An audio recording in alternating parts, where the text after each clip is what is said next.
ብሮዬ መኪና ስትነዳ መብራት ያስቆማል።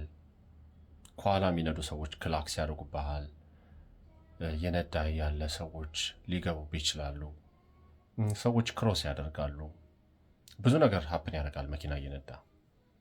ነገር ግን ይህን ሁላ ስታደርግ በጣም አትበሳጭማ? ለምንድነው ከኋላ ክላክስ የሚያደርጉብኝ? ለምንድነው ከፊት ለፊቶቼ መኪና ያሉት? መብራት ለምንድነው የሚያስቆመኝ? ሰዎች ለምንድነው ክሮስ የሚያደርጉት? ይህ ሁላ ነገር አይምሮ ውስጥ አይመጣም አይደለ? ሁሉን ነገር ችለ መድረስ የምትፈልግበት ቦታ እስክትደርስ ድረስ ትሄዳለህ። መንገዱ ሁላ ክራውድድ ቢሆን ራሱ ያ ነገር አያስቆምህም። ብትበሳጭም ብትናደድም የምትደርስበት ቦታ እስክትሄድ ድረስ መሄድህ አይቀርም አይደለ? ላይፍም ልክ እንደዚህ ነው። ስትኖር ከኋላ የሚጮህብህ ሰው ሊኖር ይችላል። ከፊት ለፊት ለመግጨት አንተን ለማናደድ ለማበሳጨት የሚጥር ሰው ሊኖር ይችላል። ከፊት ለፊት ሊያስቆሙ የሚሞክሩ ብዙ ችግሮች ሊኖሩ ይችላሉ። ብዙ ነገሮች ሀፕን ያደርጋሉ።